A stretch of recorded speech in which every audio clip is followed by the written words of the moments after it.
Hello. Test? Cool. Very good. All right.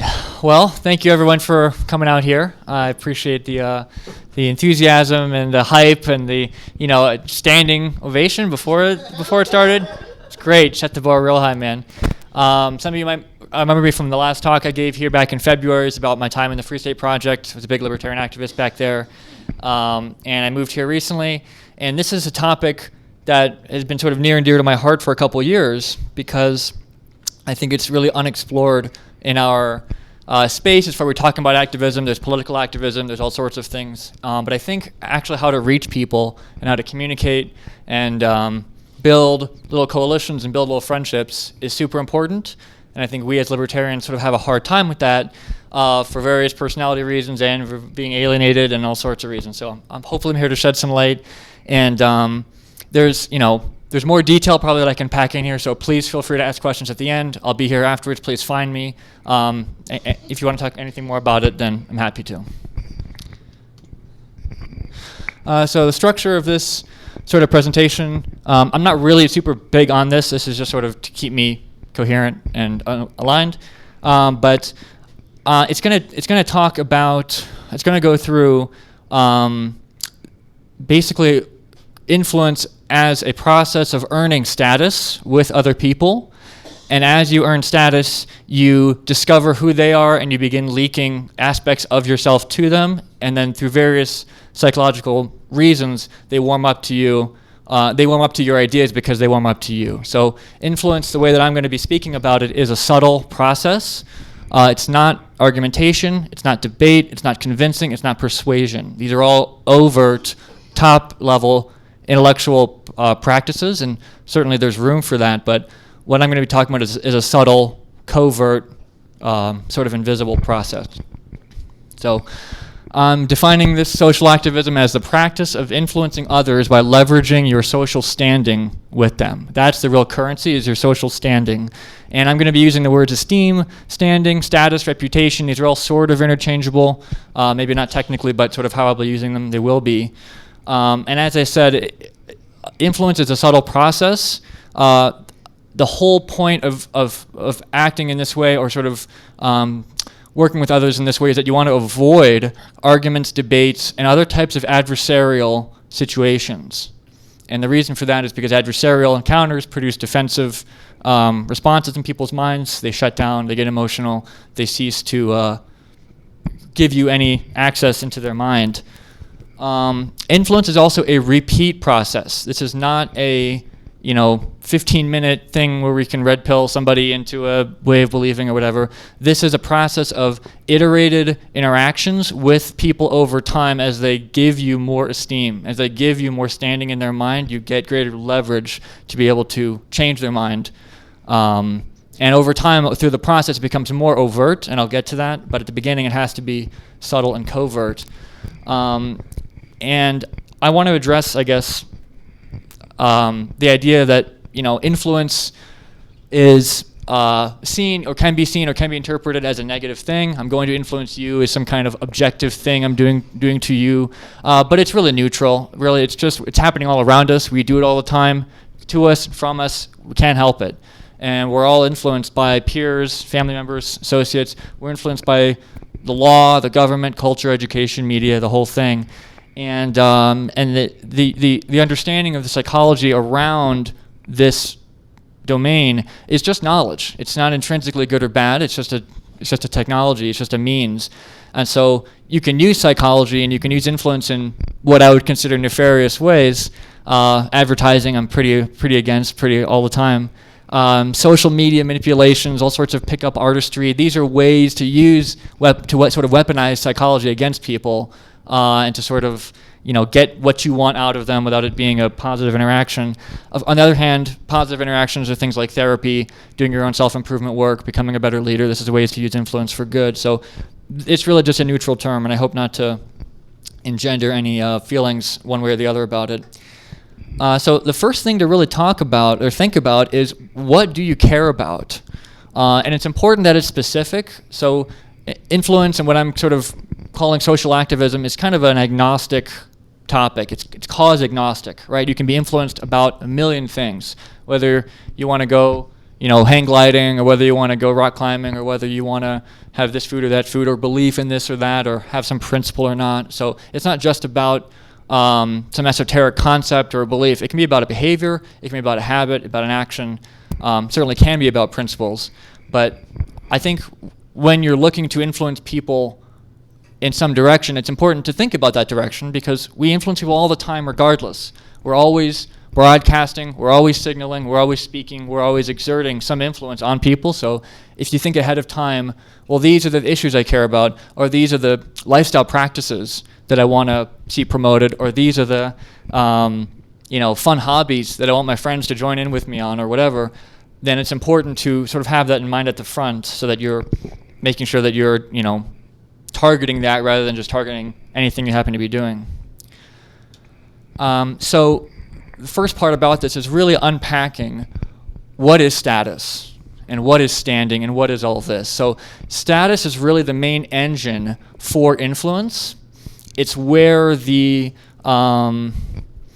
it's where, boy, I'm trying to make like a analogy with like a lever and a fulcrum or something. I failed in physics. I failed in simple physics, so don't worry.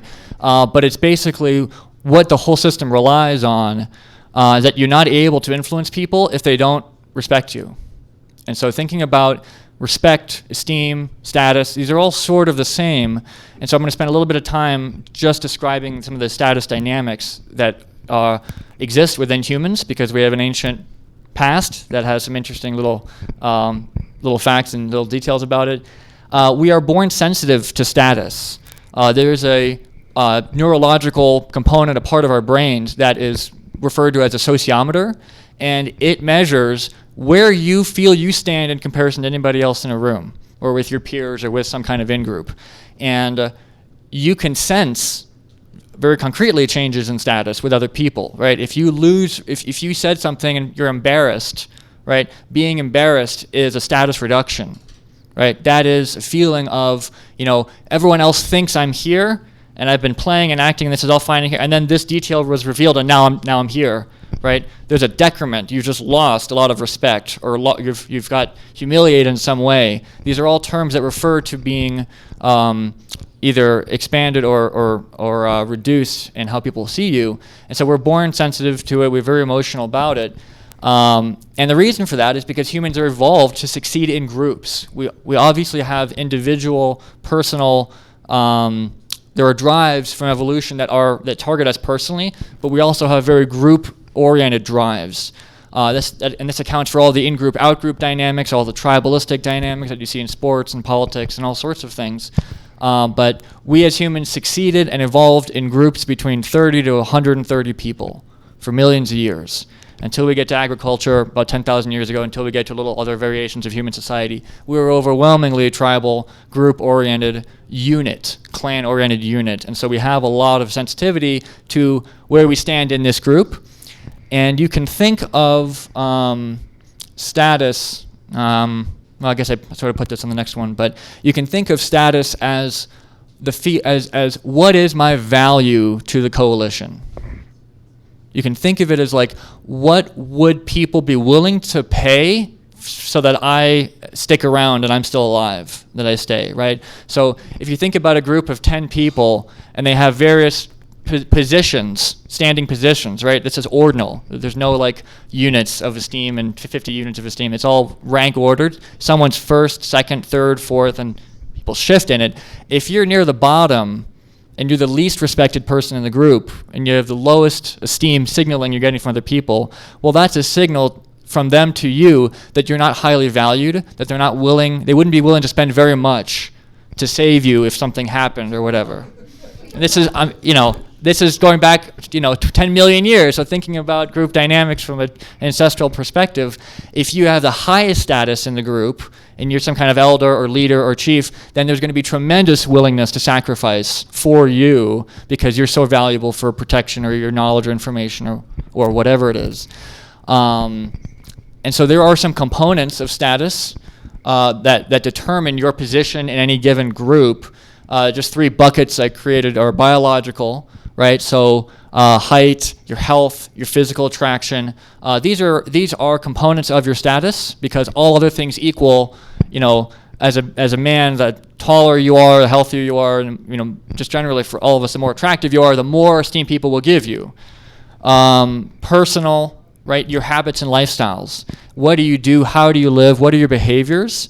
If they don't relate to other people, right? That's sort of more interpersonal, but personal habits and lifestyles, people view that and they view them as a proxy for personality traits that are important. And so your personal habits, if you get up early all the time and you make your bed and you're known for a morning bike ride and you do all this stuff, whatever, that's not all that useful to other people by itself, but it's a signal, it's a proxy for conscientiousness and diligence and responsibility and those things. And so people look at each other's habits and lifestyles and they infer what are the traits determining those behaviors and in what other context socially might those traits be valuable to me and to the group. And then in the third bucket, you have an interpersonal, which is the most important, really, which is how you treat other people. And that relates to how do you signal status to others? How do you give esteem to others? Are you willing to listen, have discussions? Are you agreeable or more disagreeable? Are you difficult to get along with? And so you can, of course, certain things blend between, but we can think of certain determinants as being in there. Oh, good. I already listed that at the bottom too, so that's redundant. Great. Okay, so big part of becoming influential with people is generating status. So you don't just have status or not. It's something you work on and you build and you create over time, right? When I first came here, and I gave my first speech, I didn't know really anybody. I think I knew the two of you and JD, and I didn't know you, Aaron. No. Not as well as I should have. Yeah, well, but that's odd. But over time, I met people here and made more friends and hopefully impressed at least one of you. And so there was a way to generate some status over time in a way that improves your disposition towards me. And I hope to continue doing that, in the future. I hope I never crash and burn. But so, we can think about the things that signal and generate status. And I like Twain's quote at the top here. It says, "Clothes make the man, naked people have little to no influence on society." Well, a little bit of a different influence. And the heart of what he's getting at is that you have outward signals about your behavior in your life that create inferences in other people's minds about who you are and your worth and your value and what you can do and all those things. And so, one of those signals is clothing. Another signal is what kind of car you drive, what kind of home you have, what kind of career you hold. Other signals are who are your friends, these are all proxies, right, that are trying to triangulate on how important is this person in my life. Should they be right here with me, or should they be in some other mythical room that might exist in that direction? So being able to generate and maintain status is the main engine. This is because we're designed to emulate leaders, partly for two reasons, one of which is for protection from them. If someone's a leader in a group and you oppose them, that may not end so well for you. Secondly, though, is that there's an inference that behavior of the leader, that the qualities of the leader are what created the status in the first place for him. And so if you emulate those, then you might be able to rise in group standing, and therefore you might get protection and all sorts of things. So part of the drive for status in humans, at least, is representative of a fact that we view each other as insurance policies to some extent. So this is really an evolutionary origin of friendship, is that I'll cover you now, and then maybe in the future when I have something, you might cover me, right? And it's not all explicit and hashed out, of course, but we are insurance policies to some extent. So you think about what makes a good insurance policy is, low premium and high claim payout response or whatever. And so if you think about it, as a person, you want to be low cost to other people, right? And some of that low cost is, being interesting, being fun, entertaining, being respected and admirable and all that. But you also want to be there for people when they need it.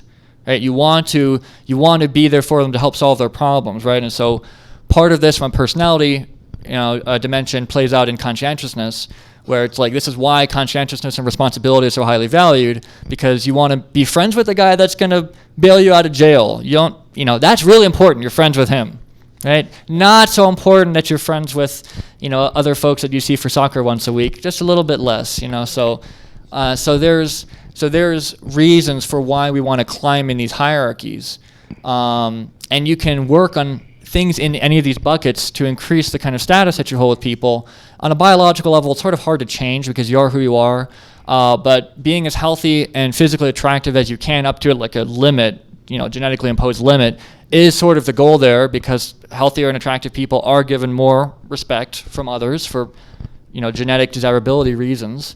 From a personal standpoint, promoting lifestyle behaviors that proxy socially valuable personality traits are important, right? So I have my reasons for my lifestyle habits. I have my reasons for organizing my books and reasons for cooking the way I do and cooking for all sorts of these things.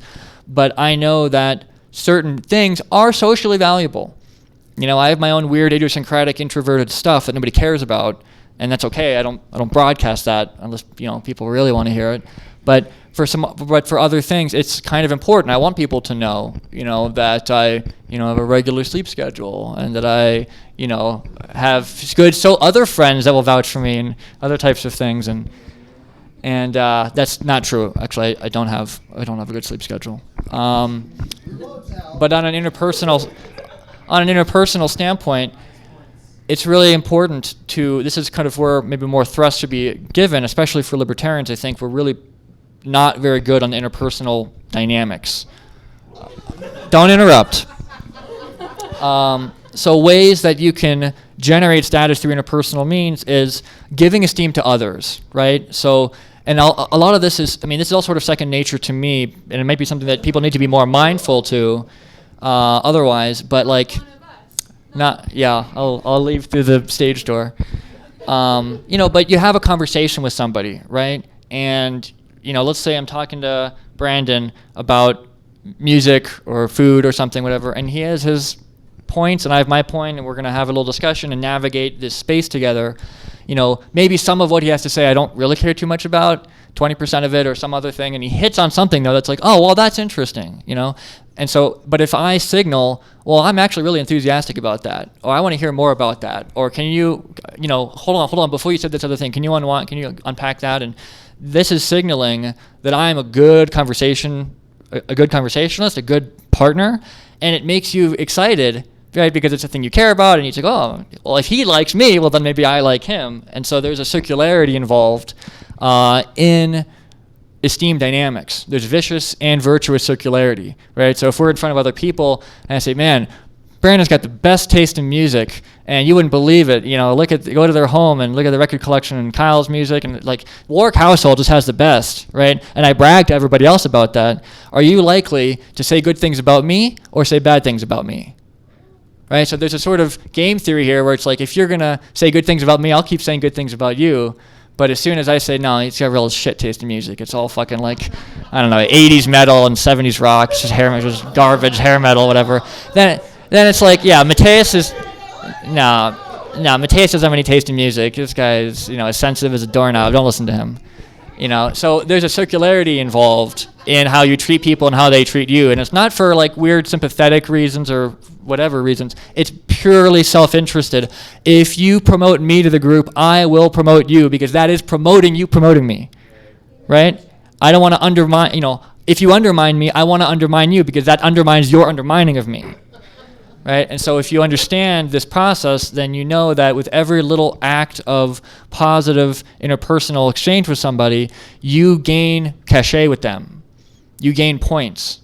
And it's not remembered in a cognitive, conscious place, a ledger maybe, but it's tracked subconsciously. It's tracked in a deeper part of the mind. And so you can do all sorts of things, ask good questions, give gifts, and perform little acts of service. If you find out what someone's love language is, then maybe you can orient that direction. Never publicly contradicting, challenging them, these sorts of things. So you want to be a good diplomat, and these are important ways to signal that you're an important person to me and in this group, and hey, we're in this together. Let's all lock arms, and let's make sure that nobody undermines me or undermines my contributions to everyone. So this idea of esteem, of gaining status, of increasing your reputation is really the beginning aspect of influence. You can't influence people if they don't respect you, if they don't esteem you. It's not even so much about whether they like you or not, because there's plenty of people that are influential, even to me, that I don't particularly like, but I can't deny the cogency of their ideas, or I can't deny that they have standing with a lot of other people I care about. So it's a little bit more nuanced than just like or not. But now I want to get into, what do you do when you have that status with people? Right? You have all this whole thing. Exactly. Aaron's got the right face. He's just holding on to it. It's like, what do I do with this box? I've got this social standing in my garage. What do I do with it? Well, what we do? What you do is, part of it is probing. Yeah. So what you want to do when you meet people or when you're friends with people, you don't know where they stand on really anything. Any topic, practice, idea, belief, whatever it is. And you don't want to invite a challenge or a controversy about your own ideas, right? Let's say you're a Christian, or you're a nationalist, or you're a vegetarian, or whatever it is. You don't want to discuss some of these ideas because you know there could be controversy. You know it's, at least theoretically, a contentious idea, right? And so rather than jumping in and saying, hi, my name is Mark, and I'm a, white nationalist, ethno-state kind of guy, it's like, probably don't want to say that. Even if you know really well, that might go well. You probably don't want to ever say that. And so, as an example, I said Mark. It's not me. It's not. Don't worry about it. But that's just an example, right? So what you want to do. That's the extreme example. But any other point that you make that's contentious thing you do, you don't want to be early about it, because it puts you immediately in an adversarial position with people that don't agree with you, and you have no status, you have no standing to support you. So it's immediately difficult when you meet new people and you have an argument, right? The first impression problem, right? And so what you want to do is you want to probe what I call people's idea space. You want to find out what they believe or do or act before you reveal your cards. And you can't ask directly, it's like, what is your opinion on, creating a nation with only one race? It's like, you don't want to ask explicitly, of course, right? But you want, I should stop using that example. It's just what came to mind. But, you ask, let's talk about, that's like riding a motorcycle. That's a better one. Let's talk about riding a motorcycle, right? Let's say that I'm against riding motorcycles because I think that they're risky and dangerous and noisy and loud, and it's just a horrible idea, right? But I come out hating motorcycles, meeting, with somebody new, and they ride motorcycles, and it's a difficult type of thing. Maybe instead I would, find out, are they wearing a leather jacket? Do they look the part? Can I suss out whether they ride motorcycles or not? Right? I don't want to reveal that, but I want to find out and ask questions and do things and learn and probe if they do or not. And so this will save me from basically stepping in dog shit with this person. And so this is hard. I think this is a sort of a softer approach. We're sort of figuring out where the other person stands. We're figuring out the lay of the land on any topic. Again, this is agnostic, cause agnostic. It doesn't have to be about liberty. Through some other examples and stuff, I will talk about in the context of liberty, but I'm trying to stay general about it. And I'm talking about this partly to you guys in this setting because this is hard for people in general. Taking a soft approach and a subtle approach is hard, but it's especially hard for libertarians because we often like to sort of pick a fight with people and have these debates and have these like, I'm going to show you the gun in the room, and we're like, hey, this is the Chili's. I'm just here for lunch. And so it's also true that as libertarians, we tend to have what my friend Alex once referred to as a touch of the tism, and so we're all a little aspy. We're all a little bit sort of have a difficulty with some social interactions. And I think we tend to jump headfirst into battle and try to batter the gate a bit. And I think instead we should do some surveying of the castle and try a different approach. Great. Oh, okay. So this is interesting.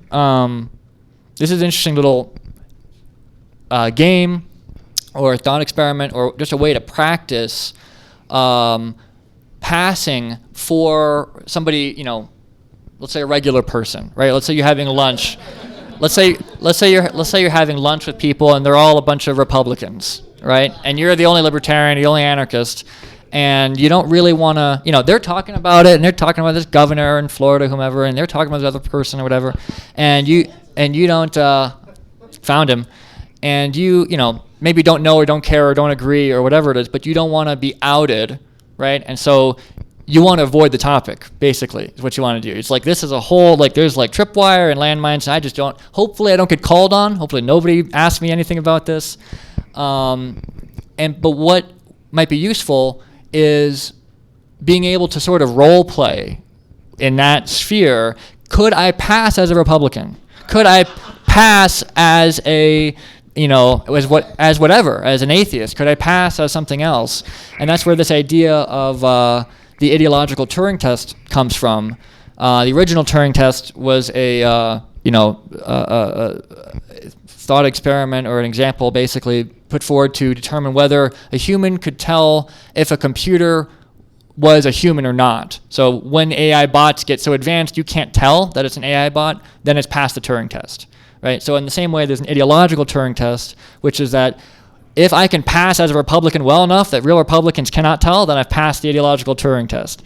And so that's a sort of interesting heuristic to determine, do you know enough about other people and enough about their space to sit comfortably in it, and then maybe try to find a way to speak to them and try to sneak in. But this is all early contact and try to getting the lay of the land. What happens when you make friends with people and you have repeat iterated interactions with them is that they start creating images. And so we all have this image formation tendency in our mind, and the reason we have this is because images are functional.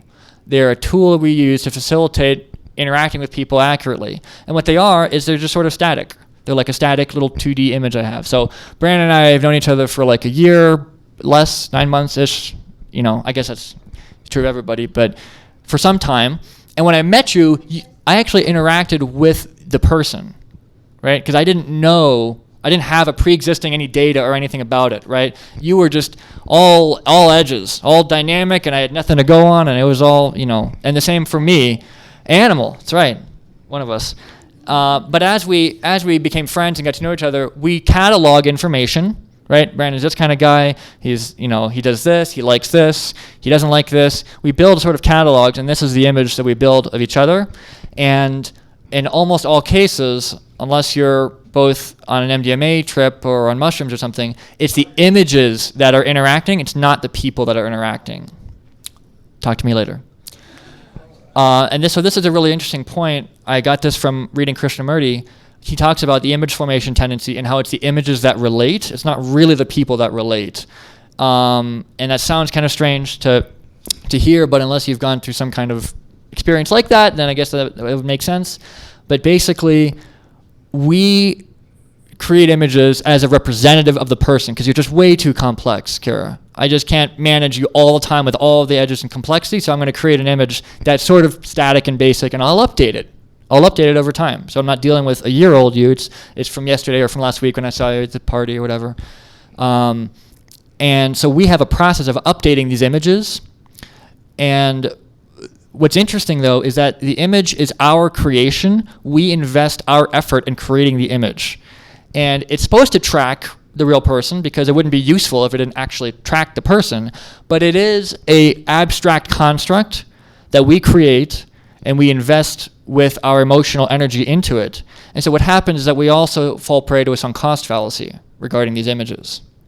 So I've created this image of Brandon as this cool guy, nice guy, politically active, intelligent, whatever, and I am reluctant to destroy that image. I'm reluctant to remove it or change it because I put all this effort into making it. If I discover something about Brandon that is abhorrent and egregious and impossible to square with the image, then it creates cognitive dissonance. If I discovered Brandon was a rapist, I would experience cognitive dissonance. because that doesn't fit the existing image I have of him. And so now what it does, keep it down, buddy. What it does is it forces me to make a choice. So I can either update the image, or I can destroy the image and create a brand new one as Brandon the rapist. And he doesn't have any of the old associations of being kind and intelligent and, consent-oriented and all. He doesn't have all these other things, right? And so knowing that people create these images automatically, reflexively, as a sort of information storing and recall practice, we are sensitive to changes to it. And what we're always seeking to do is get rid of the cognitive dissonance. We're always seeking cognitive resonance. We're always seeking for the update, for the image to match the information, to match the person. And so when things happen and we learn new things about people, it's often uncomfortable. It's often anxiating for people because I don't know how to think of this person now. I still need to process through, and then I determine, I actually don't want to be involved with him anymore, or what he did was wrong, but I can stretch the image out a little bit and push it in and incorporate it, and now I just understand that this person is this, all the rest of it, plus this thing, and that's unfortunate, but now it's tarnished the image a bit, but I'm just going to keep the whole thing sort of intact. I'm just going to sort of modify the edges of it. And if you know this, that people fall prey to a sunk cost fallacy, so I guess I use that term casually. I don't know that everybody knows what a sunk cost fallacy is, so I guess I'll explain. What the sunk cost fallacy is a fallacy where people are factoring in what they've done in the past to determine if they should continue it in the future. So you spend, $100 buying a non-refundable ticket somewhere, and then all of a sudden you've got better plans that show up for that, right? Instinctively, a lot of us want to go to the old thing, right? It's like, well, I spent the money on it. I should do this. This is the thing I invested in. Well, but it doesn't matter because that's not recoverable. That's a sunk cost. What you care about is the better thing going forward. What's more appropriate for you going forward? Going to a free event, which you've paid for but is essentially free to you now, or going to this better thing. And so we do this financially, we do this with health, we do this in all sorts of domains where we are overvaluing things just because we have a cost that we've sunk into them. And the same is true of our mental models and our images of other people here. So that's the way in which I'm using it here. Knowing that, we can use that to our advantage. And the way we do that is that we act in ways that get people to like us. Reliably. There are reliable ways, believe it or not. There's a great book by Dale Carnegie that sort of talks about some of this. And as they begin to like us, and as they begin to give us esteem and give us status, and build a positive image of us, we can very carefully introduce new information. We can leak cues and leak information about us so that they are constantly changing the image in a direction that maybe is more accurate, but also fits us and fits our goals.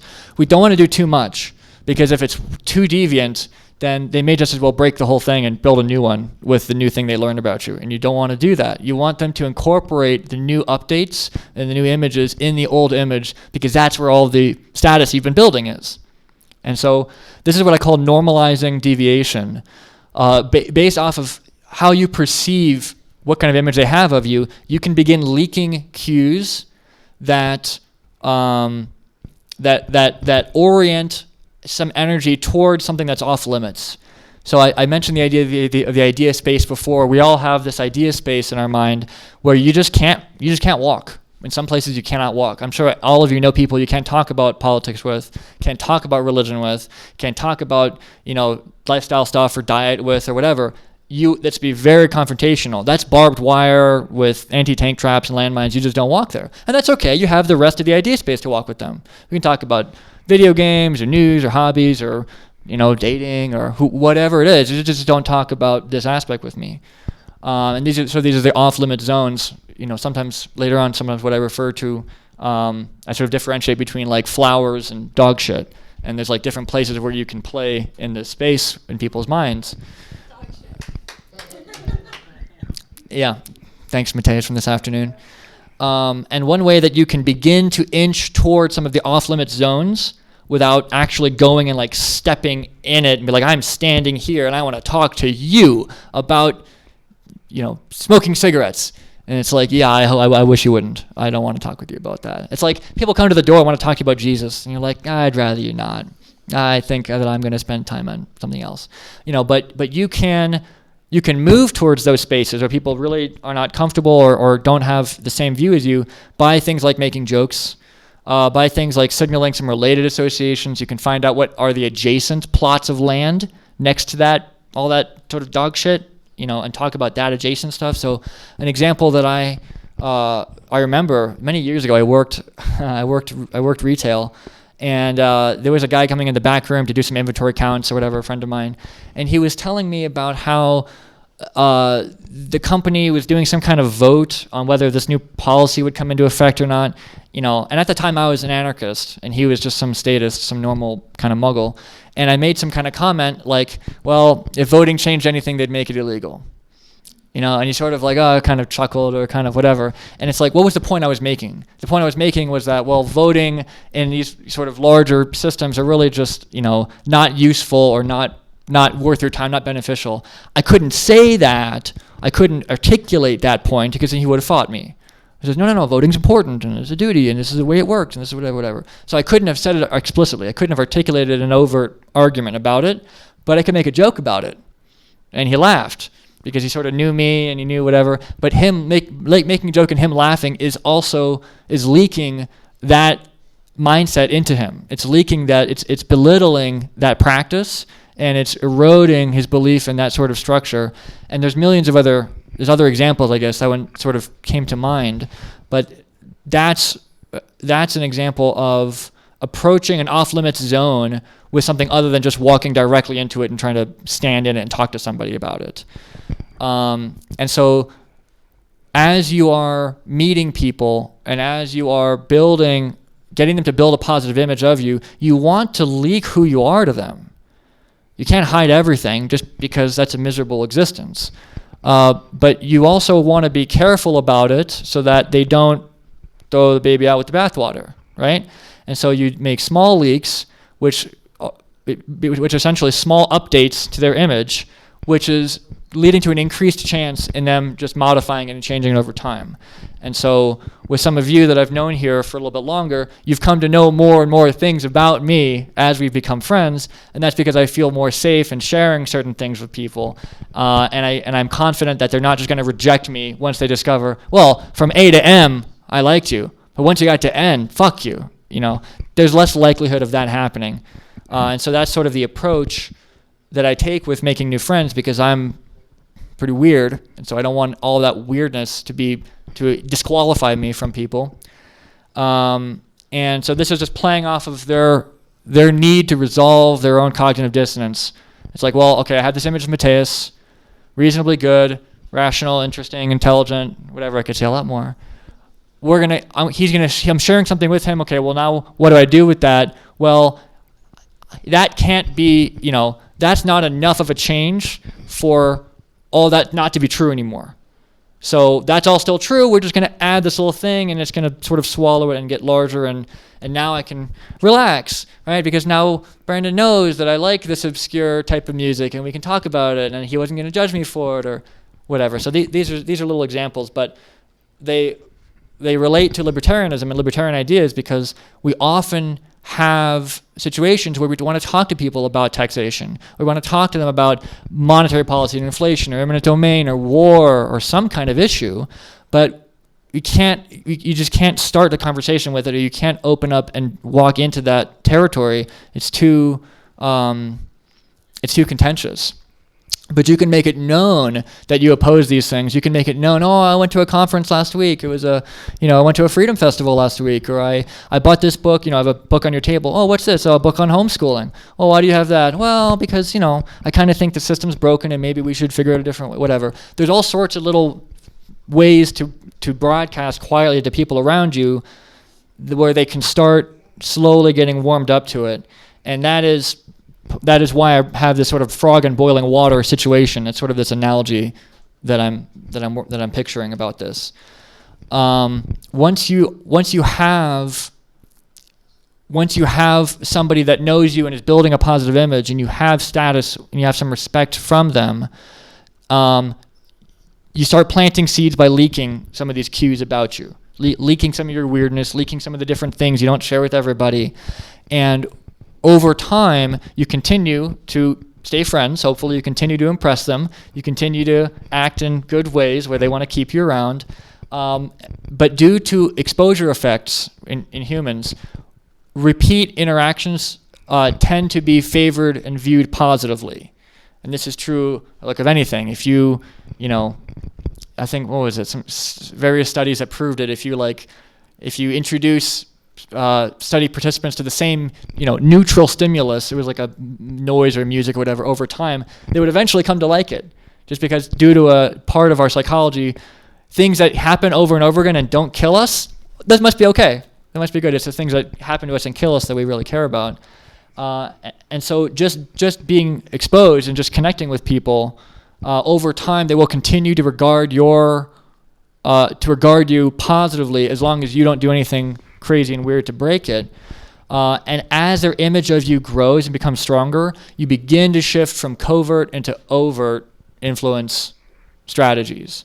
So all of this prior has been covert. I'm just sort of quietly telling you about myself in these ways, and hopefully you like me as a rational person, and I'm sort of getting in the door a little bit. At some time, you can begin to move into overt types of communications, and these are discussions, questions. I want to tell you a personal story about this thing that involves this subject that maybe we don't agree on, but I'm going to tell you the story anyway. And that is still sort of quiet. All throughout this process, I just want to reiterate that this is not about any argument. This is not about any point you want to advance. This is not about a claim to prove. This is about leveraging how they feel about you and how they feel about what's related to you. So when I talk about overt techniques, I don't mean like we're moving from like being your friend that just, your token libertarian friend, and now all of a sudden I want to talk to you about, Bush Sr. and the Gulf War, and I'm going to, whatever. Like, that's not what I mean by overt. What I mean by overt is more like opening up more and just spilling out and leaking a bit more. And that has to do with, initiating a discussion about it or asking questions about it. But throughout this whole process, I want to avoid pushing on people, making claims about things that they have to agree or disagree with, right? And I think this is really what's difficult for a lot of libertarians. We're very philosophically minded. It's like, hey, I'm going to give you the syllogism, and by the end of it, you're going to agree with me, right? Premise one, premise two, QED. You don't agree? Why not? Where was I wrong? Which part of the deduction was wrong? And it's like, well, it doesn't matter. I don't give a shit about your deductions. I don't like you. I don't want anything to do with you. So, we tend to approach conversations a lot that way. But I think what's important is to humanize your relationship with something like libertarianism, whether it's war, taxes, or whatever it is, and make it known, but not something that is like objectively necessary for them. It's like, I'm going to prove to you the state is a criminal gang. And if you do that, then you must agree, and that you must change your whole life because of it, right? It's like, that is never going to work. What might work is if my friends know that I believe the state's a criminal gang, but it's just some idiosyncratic thing about Mattheus. It's just his personal belief or some kind of principle or some kind of thing he holds, whatever, not anything incumbent on me that I need to be convinced or change my life or fix everything. He's not pushing it on me, insisting that I agree philosophically. I just know that about him, and I know that he, opposes this and that various thing, and we're friends anyway, whatever. That is still becoming more overt and more open with people. And what happens is that as people begin to like you more, and they trust and respect you, and they know you have some oddball little thoughts and some oddball little practices or beliefs or habits, they will begin to ask you about them. And this is done for a couple reasons.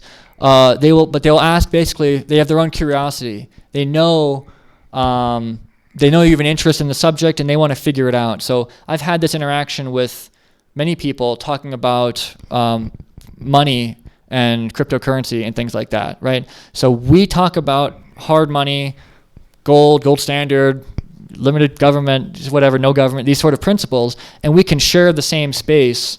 But they know I'm interested in Bitcoin, right? Or they know I'm interested in cryptocurrency. But to them, that's bullshit. That's like, how can you like this? This is like some stupid hoax or scam or some kind of pyramid scheme with no owner or whatever it is, right? So there's a plot of flowers in that idea space, and then the next adjacent plot is dog shit. And so to them, they're like, how can you have this right next to this? How can you believe this if you're right here so close to this other idea we both share, right? And so their own curiosity about how can you believe something so strange that's so close to what we agree on drives a curiosity. And this is computer checking, right? They're checking their reasoning against your reasoning, right? We both agree on gold and hard money and sound money and no inflation and all that, but I don't understand your position on Bitcoin or cryptocurrency or whatever, so we're going to have a conversation about it, right? And they're just trying to run through to check against your reasoning because we're all flawed in our own ways of thinking. And so we just have an innate tendency to want to find out, did you do the math just like I did the math? Or did I mess up somewhere? Like, can I see your work? So maybe I can fix it? And the second part of this is they're trying to resolve cognitive dissonance. Because if they see me as like, oh, this guy knows economics, and he studied and got a degree, and he knows about money and central banking policy, and he knows all these things, but how can he have this, crazy idea about a digital currency? Doesn't make sense. They're trying to resolve cognitive dissonance because they have an image of me as someone who's economically minded or astute or knowledgeable, whatever, and then I have this association. So they will begin to, as they learn about your little oddball positions and ideas, they will begin to ask you, just kind of casually, carefully, interested about it. And this is where you can make claims and advance arguments because they're asking for your reasoning. Right? They say, I don't understand, why you do this or why you live this way. You have some habit or you have some practice. Why do you get up at 5 a.m. and go for a bike ride? It doesn't, I don't understand. Say, okay, great. Now I can A, B, C, whatever it is. But even that still needs to be tempered with a lot of padding on it because it's too easy to be like, you asked? Well, here's why everyone should own Bitcoin. Are you ready for my TED Talk? And there's a whole long, huge thing, whatever, right? Right? People don't sign up for that. They just want to understand, hey, why do you do this? Or why do you believe this? Or whatever. And so it's important, even when articulating a reason for that you pad it with, and make it as humble and sort of pacifistic as you can, right? It's like, well, I could be wrong, but based on my understanding of money and the way the banking policy is going, this is what I think would be a good safe asset. Maybe I don't know as much as I should, but claim B, here's how I see it, claim C, whatever. It's not, this is it, this is the truth, this is my knowledge, this is what I know, you're wrong. It's sort of padded with, I understand what you're saying. At the same time, I feel like, maybe a non-sovereign decentralized currency would be a good thing to have. And so you're defending and you're explaining, but without forcing the other person to accept the reasoning you're giving. You're just laying it on the table, right? You asked, why do I practice meditation? Well, okay, here's a reason, and here's a reason, and here's a reason, and whatever. And, maybe the science isn't out, or maybe I'm creating something or whatever, but you asked, so here it is. And now they have that in their head connected to you. So all of this stuff is connected to their image of you. It's sort of like connects and branches out, and so they can't help but feel about the topic as a derivative of how they feel about you. And I don't know if that makes sense. I guess I'm sort of trying to hit it exactly, but the more respected you are, the more respected the idea connected to you is, because they can't disavow the idea without disavowing you, because you're connected to it. And so this is where the traction comes in of having people's respect and having the esteem, because again, they're not willing to jettison an image. They're not willing to break it unless there's really, really strong reasons. So an example of that would be like a father disowning a gay son. Like that is destroying an image and creating a new one, right? Not willing to fix the old image and okay, we're just going to slide homosexual into the whatever. It's like, nope, everything else is destroyed, gone. I was wrong. He must go. Not my son anymore.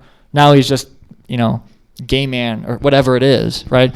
That's an example of a total wholesale destruction of an image and then creating a brand new one. And of course, that's what you want to avoid. Even if you are gay, you still want to avoid that. Cut out the bigot father? Well, I guess he should do that probably, but because there's no way to go back, right? There's no way to because then you're building off the new image, and it's going to be totally antagonistic in the whole thing. So anyway, I'm sort of talking about leveraging power, leveraging personal power. This is where the traction comes in, because as they start to like you more and they learn more about your weird opinions or weird practices, that is directly connected to you. And so even against their own knowledge or will, they will begin to regard those things as plausible.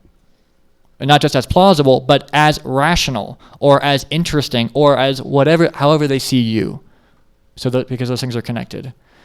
And so as you've done this with people and as you've done this over time, eventually you get to a point I call final cultivation, where you can begin making more and more overt maneuvers about these things that they've learned about you. And you do that with their betterment as motivation. You're friends with somebody, your family, your parents, whatever, and you say, hey, listen, we've been friends for a long time, or you've known this as a part of me for a long time, and I just think it's important, because I care about your financial state, and I'm worried that you're going to be caught in this whole big fiat flood coming, and I'm worried about this whole thing.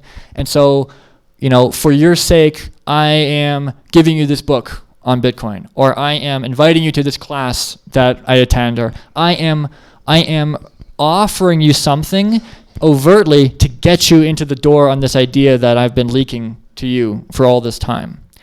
And if you do that without the pre-existing relationship, without the pre-existing respect, then it's self-serving, right? Then it's like, hey, I don't know you, but for your own sake, I think you should do what I'm suggesting to you, and it's like, well, you don't know me, and first of all, I have no reason to believe you care about me. This could just be for my own fucking validation of getting another person to agree with me, right? But if I know the person and we have a relationship, and you know that I care about you and I care about your health and I care about a long-term relationship, then it's seen much more as like, wow, okay, well, he's willing to be a bit bold and a bit forward with suggesting this to me, but I respect him and we've had a long friendship, so I am going to take a look, or I'm going to think about it. And when you are able to connect something that you want to share with them that's a part of their betterment, then they are much more likely to get involved, because it demonstrates a deep personal interest, right? I care about you, JD, personally. You are important to me, and I want to share this thing with you because I think it will better your life. In some way, I think that there's a deficit you're not addressing. And as painful as that is to say, I'm going to do this thing for you, invite you to a class, or ask you to make some small commitment to some whatever. And if I do that, first of all, it triggers a reciprocal esteem processes, right? So if you feel that way and I'm sincere and it's good for you and you benefit, well, you may do something further for me, which is all well and good. Do you want the jab? Well, no. I guess you have to convince me. That would probably be that would be a useful thing. But it. Oh, I thought you said jab. Oh, I thought you said never mind. Oh, okay. Gotcha. It's the French. Sometimes as you're able to do this and establish a deep personal interest and establish this type of connection, it substantially improves the overall cost benefit of this person looking into whatever you're talking about. So maybe Kyle has some idiosyncratic musical tastes that he doesn't really share with people because he's going to get judged and some kind of weird thing. But maybe with comfortable people and say, hey, listen, I really worry about your level of culture, and I just really think you should start listening to late 70s prog rock, because there's really nothing quite like, X, Y, and Z, or however it is you would suggest it. It could be anything, right? But if you have that relationship, they will think, how beneficial would it be for me to do this, not just for me, but also for you. It's like, if you really care about me and my level of cultural refinement, to step out on a limb and tell me about your oddball whatever, then I want to humor you, and I want to satisfy you, right? Now, of course, also it might be good for me, but I have my own opinion, so it's probably going to be bullshit, whatever, but I'll do it for you. All right, so that's going through people's heads. And then also, it's going through people's heads, like, how costly is it to refuse? Like, this guy's being real sincere, and he's real putting his, heart out, and I'm saying, yeah, I'm good. No thanks. You can keep your rush or whatever they're called, and you can keep your, I'm not interested. It's like, that's extremely rude. It's extremely offensive. And so people are not likely to refuse these types of final little pushes towards something when you have the existing friendship and you have the existing connection, because they want to please you because you've already got so much cachet with them, and it would be super rude to say no. And so you can sort of get people to think about something you've been, that you're proposing. You can think about it, what you've been leaking to them for all this time. And this sort of encapsulates from A to Z what my approach is, or my theory about this, is that this is a legitimate, in my opinion, form of activism, because if you can leverage your relationships with people to get them to view more favorably your opinions on various topics, then that is changing the world, right? Because it's changing where people stand on positions, not through blogs and podcasts, not through some new technology product that is going to do whatever, but through the power of your friendship. I am a good representative of being a libertarian, for instance. And maybe I'm your only libertarian friend. I certainly am for some people, their token libertarian friend. And I like that because it means that I can set a sort of standard, and I can be representative, and I can show them that, hey, man, you can be rational and empathic and, not always smoke pot. You can do all these things and be a libertarian, right? And so utilizing this sort of connection of getting in is not battering at the gate of their mind and trying to force and convince them and argue with them and attack them. It's tunneling underneath, right? I'm going to forget all your defenses, forget all the portcullis and the gates and the drawbridge, whatever. We're going to find a way under the moat, find a way through the cellars and the dungeons and the back door, and then come in. And when I say it that way, or when people think of this that way, it seems, I don't know if it seems negative, but again, this is what we're all doing to each other all the time anyway. It's just not explicit. We just don't know that we are influencing other people at all times, and we're signaling aspects about us that are either gaining or hurting respect all the time. So this is just an articulation of it, but when you do it well, and you spend time with the person, and you actually invest and can get them to consider over time, then you can change those closest around you, right? And that may not be big from the point of view of the whole liberty movement or from the point of view of whatever cause you're promoting, but it's big to you because the people around you make up a substantial amount of your happiness in terms of the esteem that they give you. And so, I have family members that have tried to become more libertarian because of me. And I have friends in college that we continue to talk about Bitcoin or talk about other things, knowing that I have the interest and they're learning and getting more into it. So of course it takes time. And of course it, involves that interaction, but I think it's overlooked for get, change, quick schemes. And I oppose get, change, quick schemes. That's why I oppose political activism, and I oppose other types of things like it, because I feel like they're not actually hitting at the heart of they're not hitting people's hearts and minds and changing them one at a time in important ways. I wanted to include this because even though you can use this to help influence other people towards what you believe is important, they can also do it to you. And it's important that you know how to protect your own little garden.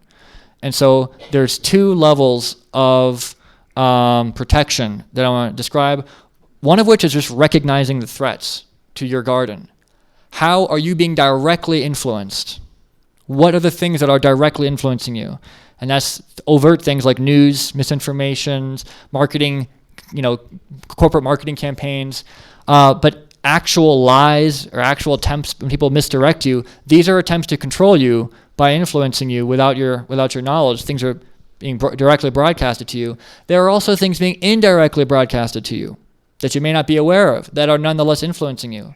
So friends or family people you hang out with that have bad habits, You may not realize it, but every time you see your friend engaging in something that they shouldn't be, but it's just whatever, it's what they do, whatever, that is influencing you toward that activity. Because you have respect for that person, and so that activity must not be that bad, because otherwise my friend wouldn't do it. And so there's all sorts of indirect influence that's happening, and then including things like celebrity endorsements or support. Tom Woods is really a big fan of this thing, so that must be really good. Well, what the fuck do you know about it? You don't, just because Tom Woods says something about this hosting company or says something about whatever, that shouldn't have outstanding impact on your view of that product. Well, but it does, because we give him so much respect and cachet and esteem, so that it automatically, well, his recommendation must be great. But this is dangerous, because nobody is right on everything all the time. Certainly there are things that I'm wrong about, and I have been wrong about, and had to fix and change and move. And so I think it's important not to recognize the outstanding impact that popular people, leaders, celebrities can have on your own mind without them even needing to argue for something to you.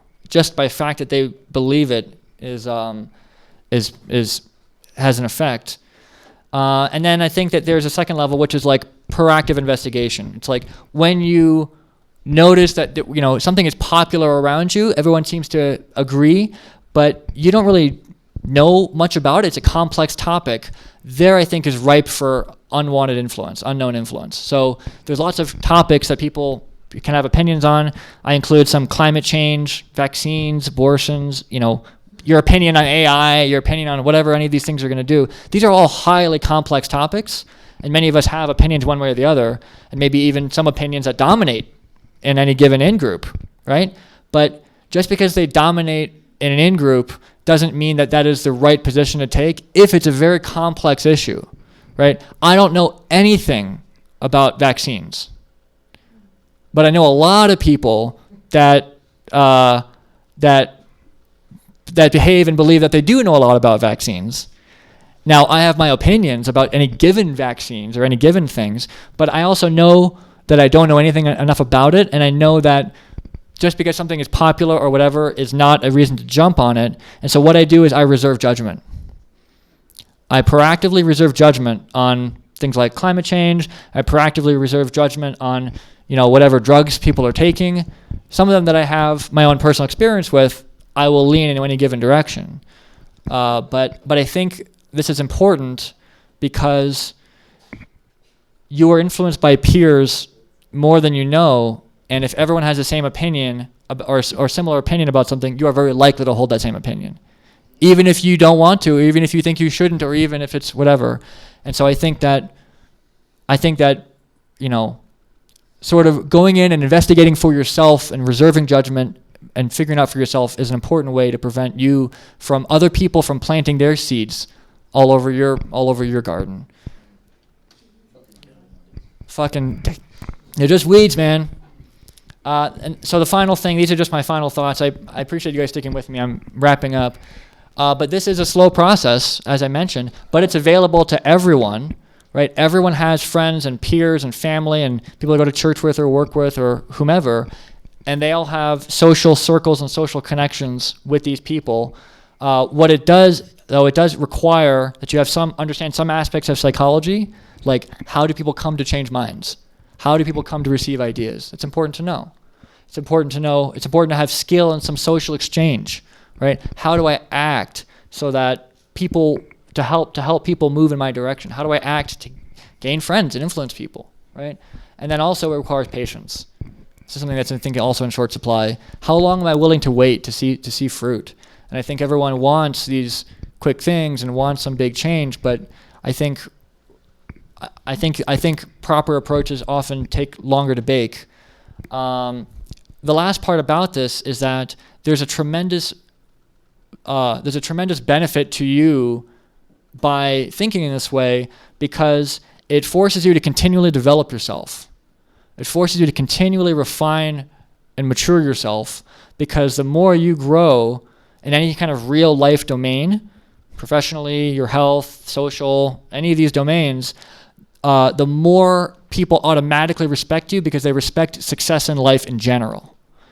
And so the more that you're able to succeed and advance in any appropriate domain, then it creates increased positive images from other people. They're more likely to want to think good things about you. They're more likely to want to give you the benefit of the doubt. They're going to have more interest in your ideas and habits, right? Because I'm more willing to take financial advice or talk to you about finances than I am to talk about the finances with the homeless guy that broke in here a few months ago, I guess. I'm not sure, but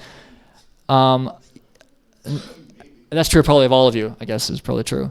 But it also weakens resistance toward overt approaches. So if I am clearly succeeding in some aspect of life and I want to come talk to you about that aspect, you're more likely to say, okay, yeah, boy, nice suit. Clearly you can talk about, let's talk about, your career or, whatever else. You've got a beautiful family. Let's talk about family. Talk about you being a father. You think I should be a father too? Well, I'm going to hear you out because you seem like a model father. So this practice, it happens across the board. And so being the best version of yourself across all these domains inspires incredible confidence and interest and excitement, and it causes people to want to emulate you, whether they know it or not, and whether you want them to or not. But I think when you're emulating them toward ideas like libertarianism and other ideas that you care about, then you can have continual positive success and traction with the people closest around you in life.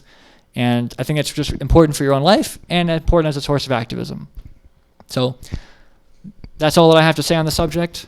And I appreciate you guys hanging in there.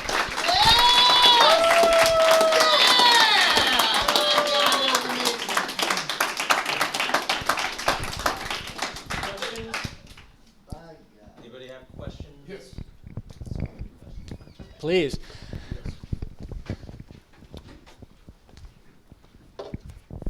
Thank you for the in-depth thoughts in regards to this.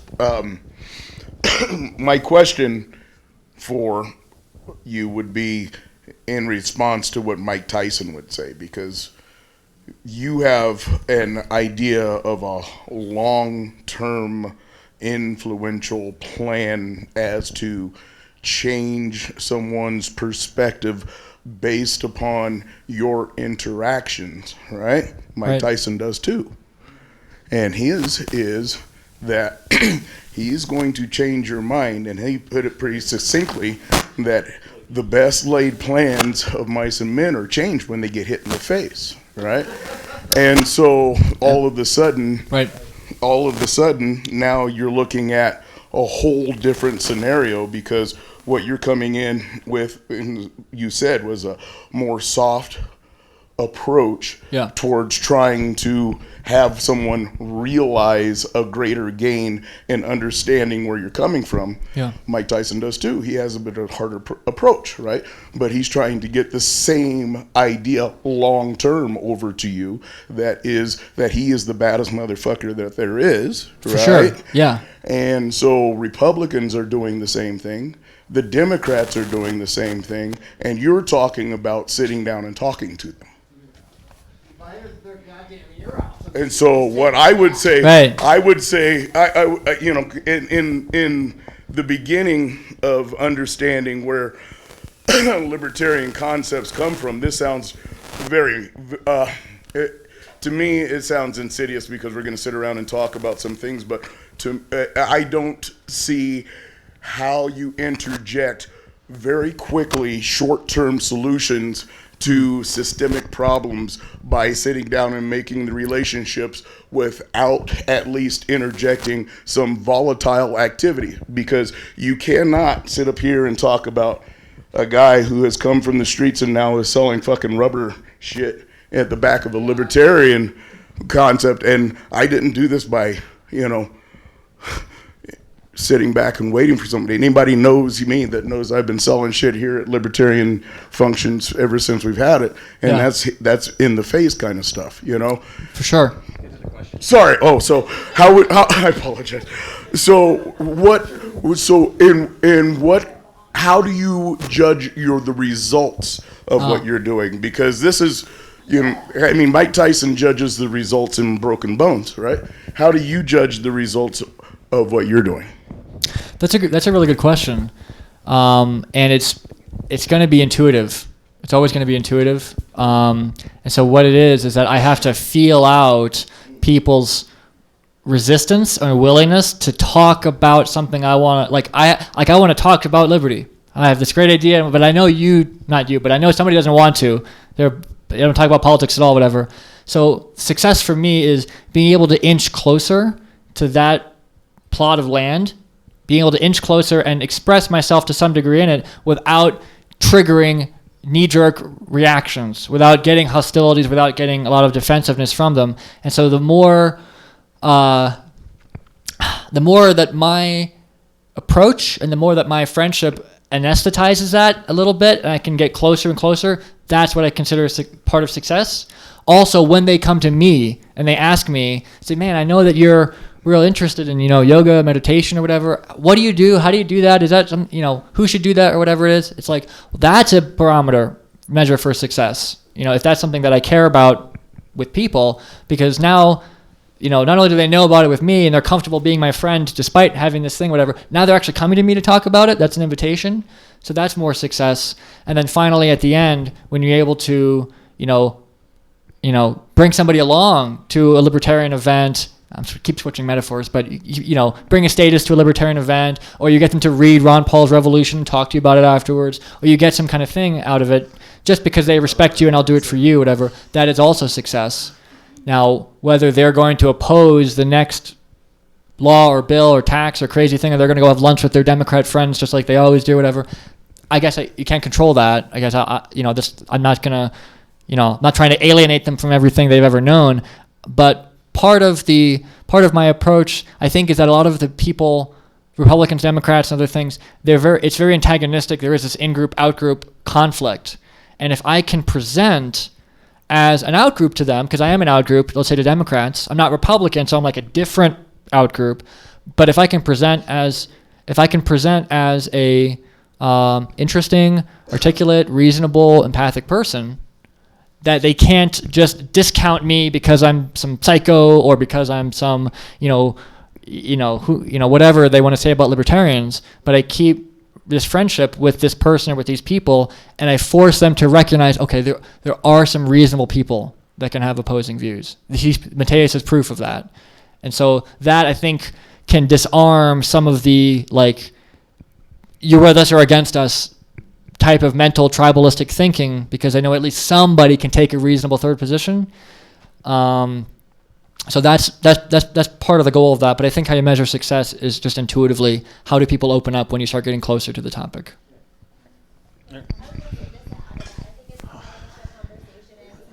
Don't I have the talking stick?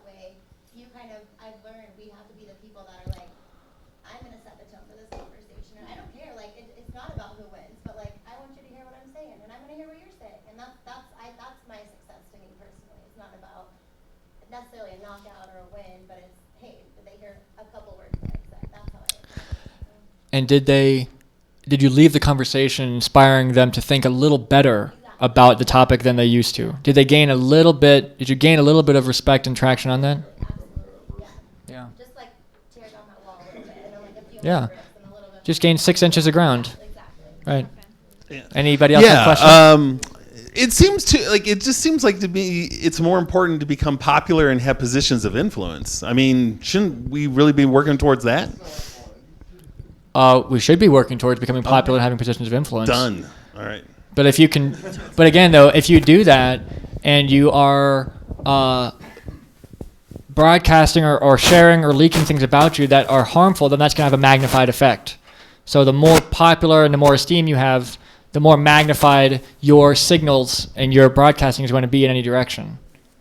So yeah, you want to climb the hierarchy, but if we care about advancing liberty, let's also make sure that the whole other rest of the house is in order as well. So the next question, I guess, is me. There you are. Yeah. I couldn't tell whether the sound was So I think we've pretty much all been there where, I love the idea of normalizing deviation. But what happens if you're like at lunch, at work, say, Yeah. and somebody says, hey, you're an anarcho-capitalist. Yeah. And all of a sudden that barrier got put up, or Yeah. somebody just trashed your garden. What are your suggestions for this sort of situation? Yeah. So that's definitely a place you don't want to be in unless you're very well deep with the friendship and that you're at that sort of stage of like explicit arguing or discussion about it. If someone makes it and calls you out and makes this explicit and sort of like pulls, reveals the mask, takes the mask off, whatever, I think the strategy there is to try to exit as gracefully and as quickly as you can, because you don't want to have a debate with somebody that's going to be adversarial, it's going to be argumentative and difficult, and maybe there's other people around. If they don't agree with you, if you're the odd man out, 6 people at lunch, you're the only anarchist and the rest of them are, normal people or whatever, then maybe you want to admit it. Yeah, we're fucking abnormal. It's true. And you say, no, yeah, it's true. I definitely do have some, contrary views about government and, the state and all that sort of thing, but, it's not something that I usually like to, spill out to everyone, whatever. So you sort of acknowledge, like, yeah, it's true, you got me. But also, can we, like, talk about what happened at work today? Because I think it was, like, the last meeting was bullshit. Can you believe what somebody said? So there's diversion. So there's deflection, yeah. Right. So you acknowledge, but you don't want to get into the fight in the arena at that moment because you'll lose. Whether you lose technically in the argument, it doesn't matter. You will lose the status and the connections with the people around that are listening, especially with that person too. So I just want to exit kind of gracefully as I can, and hope that hope they don't insist and keep digging claws in. And it's like, no, I'm going to force you to have the argument right now. And it's like, okay, well, we're gonna have the fucking argument right now, and I'm gonna, beat you down on it or whatever. But I really don't like when that happens. So if it does, then just get out when you can. Whenever I start, I win, so I'd rather not. I just want to say to you real quick, if you read Linsky's Rules for Radicals or Carnegie's How to Win Friends and Influence People, it does discuss a lot of these things. And it's like, at least as far as what he's talking about, I think that this is a great thing for generational movement. Like, maybe it isn't going to be the quickest thing, but going with what you were talking about, when it comes to, I guess, like, sticking with your metaphor, coming to, like, pick out the seeds that you wish to plant in your garden, without being overly agreeable. Because then you're going to be losing aspects of yourself, and you're not going to really be able to judge the values of the people that you're encountering. Yep. How do you find those people without being a little confrontational? Because I find, like, I'll lead with things and most people just run away from me. So Right. like, what's Right. Anyway, sorry. Well, that's, I think, the value of knowing how to probe well. And so it's reading cues, body language, trying to read interest, picking up on sort of second order things of what people do. So, like, let's say I have an opinion on I don't know. Well, okay, so let's say abortion. Great. No, that works. That's fine. Let's say I have an opinion on abortion, right? And I want to figure out who's open to that or plant seeds or whatever. And I'm talking with somebody, and I see that they're wearing a cross around their neck. Well, that's a cue that I'm very unlikely to find, that if I'm in favor of abortion, or if I'm pro-choice, then that's likely not going to be a domain in which I'm going to be able to turn her or have some success, right? On the other hand, if I'm having lunch with somebody and she's got half her head shaved and tattoos and is signaling high openness and other things, then I may well have some success with that conversation or with that topic. So when it comes to libertarian stuff, I think that libertarians are by personality more similar to progressives because we're all high in openness. I think we are more conscientious than progressives, but we're not nearly as conscientious and closed as conservatives, as Republicans. So I think from a personality trait perspective, we tend to be more like progressives. And so you can copy the same types of proxies that you would use to figure out if someone's a Republican or someone's not, and that's how they dress, maybe how they speak, how they're signaling, what other things they care about, right? So like if you know that someone cares very deeply about climate change, they're almost certainly going to care deeply about the other 9 politically charged issues, gun control and immigration and healthcare, whatever, right? So there's ways that you can try to read the room and read the person and suss out. But what you can also do is offer almost like bait a little bit halfway. So let's say you want to talk about gun control, right? But you really don't know, is this person in favor? Do they own a gun? I want to talk about guns, so how's that going to go? So you don't talk about guns, but maybe you talk about something halfway, that's related, like martial arts or home protection or some kind of, you talk about prepping or you talk about something. Do they bite? Do they bite or not? No, I'm not interested or that, or I don't see why anybody would ever, I don't even have knives in my home. And it's like, okay, well, I definitely don't want to talk to you about gun control, talk to you about guns, right? So you can sort of offer a lure one with a little shrimp and a little bait on it halfway and see if they sniff and want to bite or if they go away. If not, then that's fine. You just know that you don't want to go any deeper in whatever direction that is. So that's how I would sort of figure that out, is that you do early recon to figure out how open people would be. Okay, I'm nominating myself for a question next. Please, yeah. I'm curious how familiar you are with Jonathan Haidt and how much that's influenced this talk in particular. Yeah. So I have listened to Jonathan Haidt a number of times. I do like him a lot. I'm getting through his book, The Righteous Mind, so I guess I can't speak to some of the latter parts of it. But Jonathan Haidt's done good work connecting political orientation with personality traits and with certain cultural factors and other types of things. Jonathan Haidt to me is a good example of a reasonable, like centrist, reasonable, leftist, liberal, but he understands arguments, understands libertarian stuff, and I would very much like to have a conversation with him because I feel very much like he would be open and not with claws and teeth out to argue some particular point or to reject some particular point.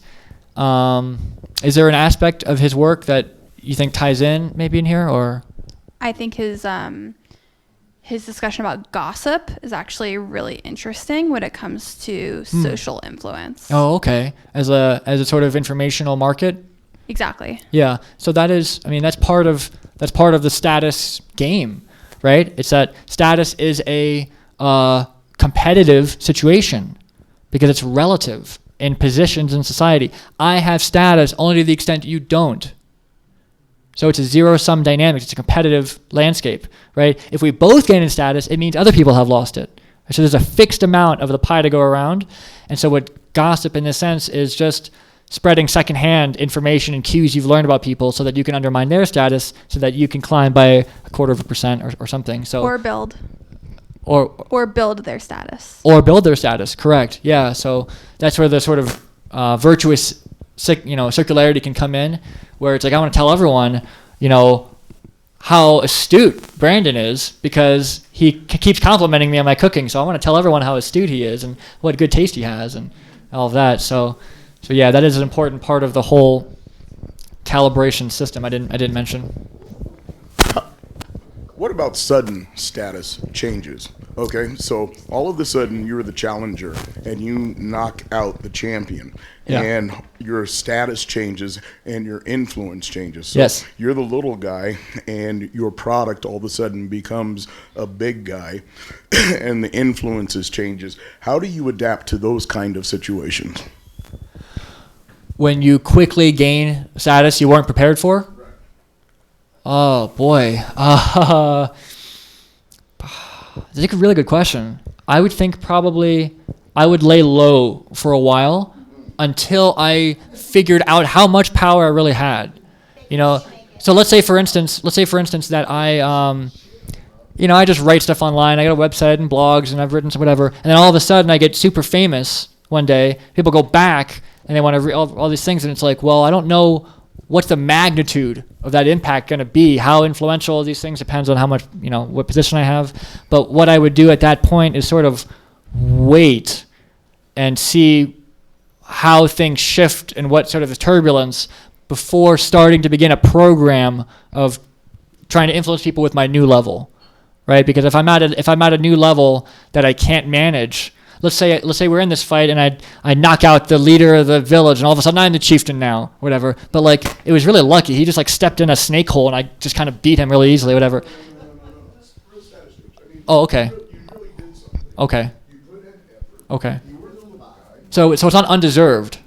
No, it's not undeserved, and because okay. One of the things that happens is, especially in America, is that you come up with a product or service, and all of a sudden you become notable for that product or service, and your status changes, right? Yep. And we see that it happens a lot where companies fail because they forget to grow or whatever, but in sudden status changes, the psychology of that means that now you don't have a chance to sequester yourself away from attention because you now have the spotlight put on you, right? And you have a lot of different parameters that are locked around that you were able to hide in the background, but now, like you said, you have a history, you go into these different things, and now they're becoming apparent.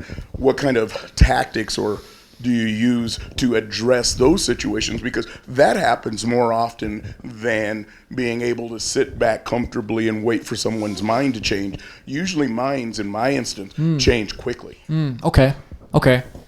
So how do what do I propose doing when you come into a huge windfall, basically? It's like a huge influence status windfall, and you have to manage at that new level now. There's a big risk because, it's unavoidable, of course, because now you're elevated, and so you're on the spotlight anyway. But, there's a risk that, what's otherwise just a normal little deviation, some idiosyncratic thing you did, is now going to be magnified into some reputation destroyer or whatever it is. Reputation built, right? Yeah. Worse yet, it's not a bad status. If you want it, I'd say stay on it and go before you lose your Yeah. I guess I'm not really sure. My instinct would be to say double down on what you have sort of been doing and saying and speaking and acting, because if those are good things, then you will just be giving them 10x attention out anyway, and you want that. Like, that's the whole point, is to keep climbing the sort of hierarchy so that you get the big megaphone. I've never been put in that situation, so I guess I can't really speak, but my instinct would be to say continue course. If you can't hide and sequester, but just maintain the course, then.